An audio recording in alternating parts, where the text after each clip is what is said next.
Hi everyone, হঠাৎ করেই বেরিয়ে পড়লাম লামাহাট্টার উদ্দেশ্যে। যাবার পথে ওদলাবাড়িতে খেয়ে নিলাম লুচি আর গরম গরম ঘুগনি। আমাদের ফার্স্ট হলটা ছিল পেশক রোডের লাভার্স ভিউ পয়েন্ট, যেখানে তিস্তা আর রঙ্গিত নদী একসাথে এসে মিশেছে।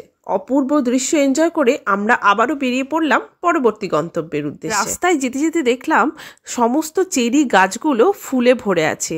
এই অসাধারণ দৃশ্যগুলো রাস্তায় কিছুক্ষণ থেমে এনজয় করে আমরা পৌঁছালাম তিনচুলে। তিনচুলেতে যে হোমস্টেগুলো আছে সেখানে থাকলে আরো 2-3টে জায়গা তোমরা কভার করতে পারবে। লামাহাট্টা পৌঁছেই ঝাঁপিয়ে পড়লাম মোমো আর থুপকাতে। জমাটি খাওয়া দাওয়া সেরেই চলে এলাম লামাহাট্টা। এখানে এসেই দেখি বাবারে কি কনকনে ঠান্ডা। সুন্দর পাইন ফরেস্টে প্রায় 2 ঘন্টা ধরে আমরা সময় কাটালাম।